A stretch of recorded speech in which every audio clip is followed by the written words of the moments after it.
দেব সংবাদ স্বাগতম inside news 24 এ নিরপেক্ষ সংবাদ আর তথ্যভিত্তিক বিশ্লেষণের বিশ্বস্ত ঠিকানায় আপনাদের সঙ্গে আছি আমি রোকসানা আঞ্জুম। এরপর জানিয়ে দেব দাবি কুয়েতে ইরানের হামলায় বহু মার্কিন যুদ্ধবিমান বিধ্বস্ত। আরও জানিয়ে দেব এবার ইসরায়েলের রকেট হামলা হিজবুল্লাহর। এরপর থাকছে ইসরায়েলের প্রতিরক্ষা ব্যবস্থাকে বুড়ো আঙ্গুল। 10টি রকেট ফাঁকি দিয়ে লক্ষ্যবস্তুতে আঘাত ইরানি ক্ষেপণাস্ত্রের। এরপর জানিয়ে দেব কুয়েতে মার্কিন ঘাঁটিতে দফায় দফায় ক্ষেপণাস্ত্র হামলা। আরও জানিয়ে দেব নতুন করে সাইপ্রাসের যুক্তরাজ্যের বিমান ঘাঁটিতে ড্রোন হামলা। এরপর থাকছে মার্কিন রণতরী আব্রাহাম লিঙ্কানে ইরানের ক্ষেপণাস্ত্র হামলা নিয়ে যা জানা গেল। এরপর জানিয়ে দেব যুক্তরাষ্ট্র ইসরায়েলের মাথা ব্যথা বাড়াচ্ছে ইরানের যেসব অস্ত্র। আরও জানিয়ে দেব সৌদির বৃহত্তম তেল শোধনাগারে ড্রোন হামলা। এরপর থাকছে ইসরায়েলে দখল করা ভূখণ্ডে অগ্নিকুণ্ডের দ্বার উন্মুক্ত করার ঘোষণা আইআরজিসির। তেহরানি হামলায় আয়াতুল্লাহ খামিনি নিহতের পর উত্তাল রাজপথ। পাকিস্তান জুড়ে বিক্ষোভে রণক্ষেত্র নিহত 20। এবং সর্বশেষ জানিয়ে দেব ইরানে যুক্তরাষ্ট্র ইসরায়েলের হামলায় সর্বশেষ মৃতের সংখ্যা। এতক্ষণ শুনছিলেন সংবাদ শিরোনাম, এবারে বিস্তারিত। তবে অনুরোধ থাকবে ভিডিওটিতে একটি লাইক করেন এবং কমেন্ট করে জানিয়ে দিন আপনার মূল্যবান মতামত। নেতানিয়াহুর কার্যালয়ে সফল ক্ষেপণাস্ত্র হামলা চালিয়েছে বিপ্লবী গার্ড। ইসরায়েলি প্রধানমন্ত্রী বেঞ্জামিন নেতানিয়াহুর কার্যালয়ে ক্ষেপণাস্ত্র হামলা চালানোর দাবি করেছে ইরানের বিপ্লবী গার্ড বাহিনী আইআরজিসি। নেতানিয়াহুর কার্যালয় ছাড়াও ইসরায়েলি বিমান বাহিনী প্রধানের সদর দপ্তরকে লক্ষ্যবস্তু করেছে ইরান। সোমবার আইআরজিসির এক বিবৃতির বরাত দিয়ে ইরানের রাষ্ট্রায়ত্ত বার্তা সংস্থা ফার্স নিউজ এজেন্সির প্রতিবেদনে এই তথ্য জানানো হয়েছে। আইআরজিসি বলেছে ইহুদিবাদী শাসকগোষ্ঠীর অপরাধী প্রধানমন্ত্রীর কার্যালয় এবং তাদের বিমান বাহিনী কমান্ডারের সদর দপ্তরে হামলা চালানো হয়েছে।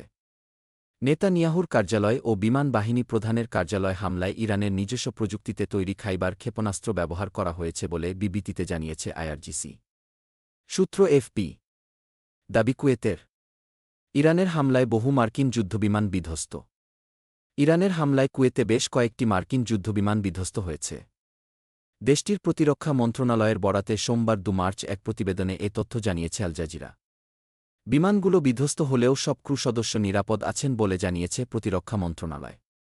এর আগে কুয়েতে মিসাইলের আঘাতে মার্কিন বিমান বাহিনীর একটি ফাইটার জেট বিধ্বস্ত হয়েছে বলে দাবি করে ইরান। সামাজিক যোগাযোগ মাধ্যমে ছড়িয়ে পড়া একাধিক ভিডিও ফুটেজে যুদ্ধবিমানটি বিধ্বস্ত হওয়ার দৃশ্য দেখা গেছে। ভিডিওতে একটি F-15 যুদ্ধবিমানকে ধীরগতিতে নিচে ঘূর্ণায়মান অবস্থায় নামতে দেখা যায়। এ সময় বিমানটির পেছন দিক থেকে আগুনের শিখা বের হচ্ছিল। তবে সেটি যুক্তরাষ্ট্রের নাকি ইসরায়েলের তাৎক্ষণিকভাবে নিশ্চিত হওয়া যায়নি। কারণ দুই দেশই এই 2 ইঞ্জিন বিশিষ্ট সর্ব আবহাওয়ায় সক্ষম যুদ্ধবিমান ব্যবহার করে। মাধ্যমগুলো জানিয়েছে পাইলট নিরাপদে ইজেক্ট করতে সক্ষম হন। প্রসঙ্গত, শনিবার 28 ফেব্রুয়ারি ইরানের বিভিন্ন স্থাপনা ও সামরিক ঘাঁটিতে যুক্তরাষ্ট্র ইসরায়েলের হামলার পর উত্তপ্ত হয়ে উঠেছে মধ্যপ্রাচ্যের পরিস্থিতি। এর জবাবে ইরান তেলাবিব এবং অঞ্চল জুড়ে মার্কিন সামরিক ঘাঁটিগুলো লক্ষ্য করে ক্ষেপণাস্ত্র এবং সশস্ত্র ড্রোন হামলা চালা। ইসরায়েলের প্রতিরক্ষা ব্যবস্থাকে বুড়ো আঙ্গুল। 10টি রকেট ফাঁকি দিয়ে লক্ষ্যবস্তুতে আঘাত ইরানি ক্ষেপণাস্ত্রের। মধ্যপ্রাচ্যে যুক্তরাষ্ট্র, ইসরায়েল এবং ইরানের মধ্যে সামরিক সংঘাত একটি ব্যাপক আঞ্চলিক রূপ নিয়েছে। ইরানের সামরিক স্থাপনায় যুক্তরাষ্ট্র ও ইসরায়েলের তীব্র হামলা এবং ইরানের সর্বোচ্চ নেতা আয়াতুল্লাহ আলী খামেনেইকে হত্যার ঘটনাকে কেন্দ্র করে তেহরানের পক্ষ থেকে পাল্টা ক্ষেপণাস্ত্র ও ড্রোন হামলার ঘটনা ঘটেছে। এই অস্থির পরিস্থিতির মধ্যেই এক্স-এ একটি ভিডিও ব্যাপকভাবে ছড়িয়ে পড়েছে, যা বিশ্বজুড়ে দৃষ্টি আকর্ষণ করেছে। ভিডিওটিতে দাবি করা হয়েছে যে ইরানের একটি হাইপারসনিক ক্ষেপণাস্ত্র 10টিরও বেশি ইন্টারসেপ্ট রকেটকে ফাঁকি দিয়ে সফলভাবে তার লক্ষ্যবস্তুতে আঘাত হেনেছে। রাতের আকাশে দৃশ্যমান আলোর রেখাগুলো দেখে মনে হচ্ছে প্রতিরক্ষামূলক ক্ষেপণাস্ত্রগুলো ধেয়ে আসা প্রজেক্টাইলটিকে বাধা দেওয়ার চেষ্টা করছে। ভিডিওটির ক্যাপশনে লেখা ছিল ইরানের হাইপারসনিক ক্ষেপণাস্ত্র 10টিরও বেশি ইন্টারসেপ্ট রকেটকে ফাঁকি দিয়ে লক্ষ্যবস্তুতে আঘাত হেনেছে। ক্যামেরাম্যান যেন আতশবাজির প্রদর্শনী দেখছেন এমন শান্তভাবে পুরো ঘটনাটি ধারণ করেছেন। অন্যদিকে যুদ্ধের এমন তীব্র মুহূর্তেও ভিডিও ধারণকারী ব্যক্তির শান্ত আচরণ নিয়ে অনলাইনে ব্যাপক বিতর্ক ও বিস্ময় সৃষ্টি হয়েছে। এবার ইসরায়েলে লকেট হামলা হিজবুল্লাহর। লেবাননে লকেট হামলার দায় স্বীকার করে বিবৃতি দিয়েছে সশস্ত্র ইসলামী রাজনৈতিক গোষ্ঠী হিজবুল্লাহ। সেখানে বলা হয়েছে লেবাননের জনগণ ও হিজবুল্লাহ নেতাকর্মীদের নিরাপত্তা এবং ইসরায়েলি আগ্রাসনের পাল্টা জবাব দিতেই রকেট ছুড়েছে গোষ্ঠীটি। ইসরায়েলি আগ্রাসন থেকে লেবাননের জনগণ ও হিজবুল্লাহর নেতাকর্মীদের সুরক্ষা নিশ্চিত করতে এই হামলা করা হয়েছে। প্রতিরোধী শক্তির নেতৃত্ব সবসময় আমাদের শিখিয়েছে যে অব্যাহত ইসরায়েলি আগ্রাসন এবং আমাদের নেতাকর্মী এবং সমর্থকদের গুপ্ত হত্যা থেকে নিজেদের রক্ষা করার অধিকার আমাদের আছে। আমরা যথাযথ সময়ে সেই অধিকারের প্রযোগ ঘটিয়েছি, বলা হয়েছে হিজবুল্লাহর বিবৃতিতে। বাংলাদেশ সময় সোমবার ভোরে উত্তর ইসরায়েলের বন্দরনগরী হাইফা ও আশপাশের অঞ্চল লক্ষ্য করে রকেট ছোড়া হয় লেবানন থেকে। এর পরপরই হামলার জন্য হিজবুল্লাহকে দায়ী করে সংবাদ প্রকাশ করে ইসরায়েলি সংবাদ মাধ্যমগুলো। সূত্র আল জাজিরা। কুয়েতে মার্কিন ঘাঁটিতে দফায় দফায় ক্ষেপণাস্ত্র হামলা। কুয়েতে মার্কিন ঘাঁটিসহ একাধিক নিশানা হামলা চালিয়েছে ইরান। দেশটির সেনাবাহিনী জানিয়েছে কুয়েতে অবস্থিত মার্কিন আলী আল সালেম বিমান ঘাঁটিতে ক্ষেপণাস্ত্র হামলা চালানো হয়েছে। একই সঙ্গে উত্তর ভারত মহাসাগরে অবস্থানরত শত্রুপক্ষের নৌযানও লক্ষ্যবস্তু করা হয়েছে। সোমবার ২রা মার্চ রায়া নিউজের এক প্রতিবেদনে এই তথ্য জানানো হয়েছে। এক বিবৃতিতে ইরান জানিয়েছে, যুক্তরাষ্ট্র ও ইসরায়েলের হামলায় ইসলামী প্রজাতন্ত্রের সর্বোচ্চ নেতার নিহত হওয়ার পর এই পদক্ষেপ নেওয়া হয়েছে। স্থল ও নৌবাহিনীর ক্ষেপণাস্ত্র ইউনিটগুলো বিভিন্ন স্থান থেকে অভিযান চালিয়ে কুয়েতে অবস্থিত মার্কিন আলী আল সালেম বিমান ঘাঁটি এবং উত্তর ভারত মহাসাগরে শত্রুজাহাজগুলোকে লক্ষ্য করে হামলা চালিয়েছে। বিবৃতিতে বলা হয়েছে, হামলায় মোট ১৫টি ক্রুজ ক্ষেপণাস্ত্র ব্যবহার করা হয়েছে। তবে রায়া নিউজ জানিয়েছে, এ বিষয়ে কুয়েত বা যুক্তরাষ্ট্রের পক্ষ থেকে তাৎক্ষণিকভাবে কোনো আনুষ্ঠানিক প্রতিক্রিয়া জানানো হয়নি। এর আগে ইরানের ইসলামিক রেভলিউশনের এই গার্ড কর্পস আইআরজিসি জানিয়েছে, যুক্তরাষ্ট্র ও ইসরায়েলে ইরানে বোমা বর্ষণের জবাব। নতুন করে সাইপ্রাসে যুক্তরাজ্যের বিমান ঘাঁটিতে ড্রোন হামলা। ভূমধ্যসাগরীয় অঞ্চলের দেশ সাইপ্রাসের আকিতিরিতে অবস্থিত ব্রিটিশ বিমান বাহিনীর ঘাঁটিতে ড্রোন হামলা হয়েছে। আজ সোমবার সকালের দিকে ঘাঁটিটির রানওয়েতে একটি বিস্ফোরকবাহী ড্রোন আছড়ে পড়েছে। যুক্তরাজ্যের পররাষ্ট্রমন্ত্রী ইয়েভেট কুপার ব্রিটিশ সংবাদ মাধ্যম স্কাই নিউজকে এ তথ্য নিশ্চিত করে বলেছেন, আমরা এই মুহূর্তে এ ব্যাপারে বিস্তারিত জানাতে পারছি না। তবে এটুকু বলতে পারি যে ঘাঁটি ঘিরে নিরাপত্তা ব্যবস্থা আরও জোরদার করা হচ্ছে। এই ড্রোন হামলায় হতাহতের কোনো সংবাদ পাওয়া যায়নি। ব্রিটেনের প্রতিরক্ষা মন্ত্রণালয়ের কর্মকর্তারা জানিয়েছেন, ঘাঁটিতে অবস্থানরত সেনাদের পরিবারের সদস্য এবং সার্বক্ষণিকভাবে জরুরি নন এমন সব স্টাফদের নিরাপদ স্থানে সরিয়ে নেওয়া হয়েছে। কোথা থেকে এই হামলা এসেছে বা কারা এই হামলার জন্য দায়ী সে ব্যাপারে এখনও কোনো মন্তব্য করেনি যুক্তরাজ্য। সূত্র স্কাই নিউজ। সৌদির বৃহত্তম তেল শোধনাগারে ড্রোন হামলা। সৌদি আরবের আরামকোর রাজতানুরা তেল শোধনাগারে ড্রোন হামলার ঘটনা ঘটেছে। হামলার পর সতর্কতা স্বরূপ শোধনাগারের কার্যক্রম স্থগিত করা হয়েছে। সোমবার ২ মার্চ একটি প্রতিবেদনে এই তথ্য নিশ্চিত করেছে বার্তা সংস্থা রয়টার্স। সামাজিক যোগাযোগ মাধ্যমে ছড়িয়ে পড়া ভিডিওতে দেখা যায় শোধনাগারে আগুনের কালো ধোঁয়া। তবে দ্রুতই আগুন নেভানো হয়েছে বলে জানা গেছে। ধারণা করা হচ্ছে, ইরান সৌদির তেল অবকাঠামোতে হামলা চালিয়ে থাকতে পারে।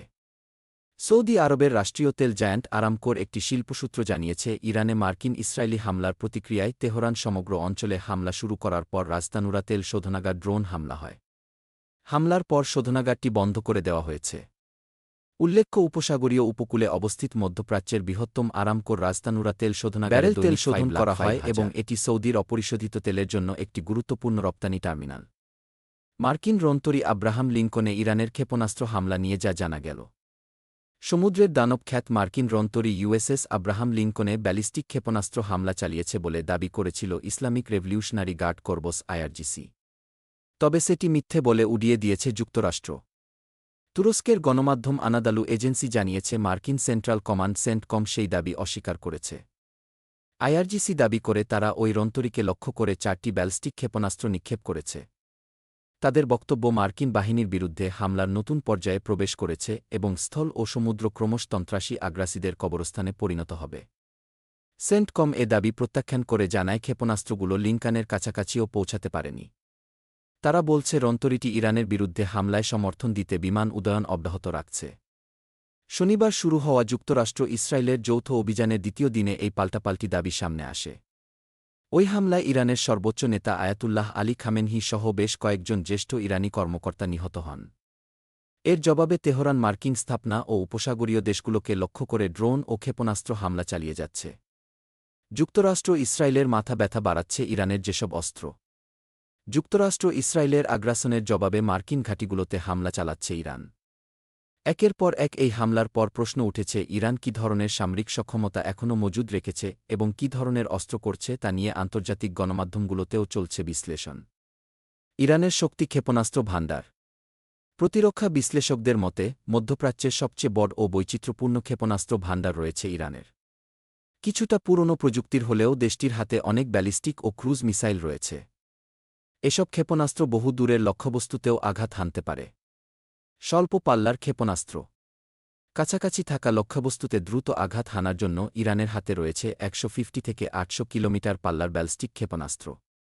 ফাতেহ ভেরিয়েন্টের জুলফিকার কিয়াম 1 এবং শাহাব 1-2 এর মধ্যে অন্যতম। 20 সালে জেনারেল কাসেম সুলাইমানি হত্যার পর ইরাকের আইন আল আসাদ ঘাঁটিতে হামলায় ইরান এ ধরনের ক্ষেপণাস্ত্র ব্যবহার করেছিল, যা যুক্তরাষ্ট্রের আকাশ প্রতিরক্ষা ব্যবস্থাকে ফাঁকি দিয়ে লক্ষ্যবস্তুতে আঘাত এনেছিল। মাঝারি পাল্লার ক্ষেপণাস্ত্র ইরানের 1.5 থেকে 200 কিলোমিটার পাল্লার ক্ষেপণাস্ত্রগুলোই মূলত যুদ্ধের মোড ঘুরিয়ে দিতে পারে। শাহাব 3, ইমাদ, গদার 1, খোররাম শাহার এবং সেজিলের মতো ক্ষেপণাস্ত্রগুলো ইসরায়েল ছাড়াও কাতার, বাহারিন, কুয়েত, সৌদি আরব ও সংযুক্ত আরব আমিরাতে থাকা মার্কিন ঘাঁটিগুলোতে আঘাত হানতে সক্ষম।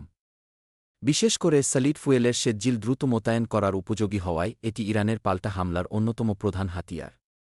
ক্রুজ মিসাইল ও ড্রোন ইরানের হাতে রয়েছে সুমার, ইয়া আলী, কুদস, পাবে এবং রাদের মতো ক্রুজ মিসাইল। 2500 কিলোমিটার পাল্লার সুমার ক্ষেপণাস্ত্র মাটির খুব কাছ দিয়ে উড়ে গিয়ে রাডার ফাঁকি দিতে সক্ষম। এর সঙ্গে যুক্ত হয়েছে ইরানের সস্তা কিন্তু কার্যকর ড্রোন। ঝাঁকে ঝাঁকে ড্রোন পাঠিয়ে প্রতিপক্ষের আকাশ প্রতিরক্ষা ব্যবস্থাকে ব্যস্ত রেখে মিসাইল হামলা চালানো ইরানের একটি পরিচিত কৌশল। হাইপারসনিক ক্ষেপণাস্ত্র ইরানের হাতে রয়েছে জাহাজ বিধ্বংসী ক্ষেপণাস্ত্র, নেভেল মাইন ও ড্রোন, যা দিয়ে হরমোজ প্রণালীতে বাণিজ্যিক জাহাজ ও তেলবাহী ট্যাঙ্কারে হামলা চালানো সম্ভব। ইরান দাবি করেছে তাদের হাতে ফতাহ সিরিজের হাইপারসনিক মিসাইল রয়েছে, যা অত্যন্ত গতিসম্পন্ন। ভূগর্ভস্থ মিসাইল সিটি ইরান বছরের পর বছর ধরে মাটির নিচে সুড়ঙ্গ তৈরি করে বিশাল ক্ষেপণাস্ত্র ভাণ্ডার গড়ে তুলেছে। মাটির নিচের এই বাংকারগুলো মিসাইল সিটি নামে পরিচিত। যুক্তরাষ্ট্র ও ইসরায়েলের হামলার মুখেও মাটির নিচের এই সুরক্ষিত ঘাঁটি থেকে দীর্ঘ সময় ধরে পাল্টা হামলা চালিয়ে যেতে পারবে ইরান। ইসরায়েলে দখল করা ভূখণ্ডে অগ্নিকুণ্ডের দ্বার উন্মুক্ত করার ঘোষণা আইআরজিসির। ট্রু প্রমিস 4 অভিযানের 10ম দফায় তেলাবিবে ইসরায়েল প্রশাসনের একটি সরকারি কমপ্লেক্সকে লক্ষ্যবস্তু এবং পূর্ব আল কুদসে একটি স্থাপনা আঘাত হানার কথা জানিয়েছে ইরানের ইসলামী বিপ্লবী গার্ড বাহিনী আইআরজিসি। পাশাপাশি জায়নিস্ট গেট দখলকৃত অন্যান্য স্থানেও হামলা চালানো হয়েছে। আইআরজিসির জনসংযোগ বিভাগের বিবৃতি নম্বর 9 অনুযায়ী এ দফায় একাধিক খাইবার ক্ষেপণাস্ত্র ব্যবহার করা হয়েছে, যা দখলকৃত ভূখণ্ডে একটি বিশাল অগ্নিকুণ্ডের দ্বার উন্মুক্ত করেছে বলে দাবি করা হয়। দখলকৃত ভূখণ্ডের বসতি স্থাপনকারীদের সামরিক ঘাঁটি, নিরাপত্তা কেন্দ্র এবং সরকারি স্থাপনার নিকটবর্তী এলাকা থেকে অবিলম্বে সরে যাওয়ার সতর্কবার্তা দিয়েছে আইআরজিসি। ইরানের আধা সরকারি সংবাদ সংস্থা তাসনিম জানিয়েছে তেলাবিবে ইসরায়েলি প্রশাসনের সরকারি কমপ্লেক্স, হাইফাই সামরিক ও নিরাপত্তা কেন্দ্র এবং পূর্ব আল কুদসের বিভিন্ন এলাকা ছিল 10ম দফার হামলার লক্ষ্যবস্তুগুলোর মধ্যে। এর আগে আইআরজিসি শত্রুপক্ষের ঘাঁটি ও দখলকৃত ভূখণ্ডে হামলা জোরদারের পরিকল্পনার কথা জানিয়ে সতর্ক করেছিল। তারা বলেছিল ইসরায়েলে সাইরেনের শব্দ কখনো থামবে না। দখলকৃত ভূখণ্ডের অবৈধ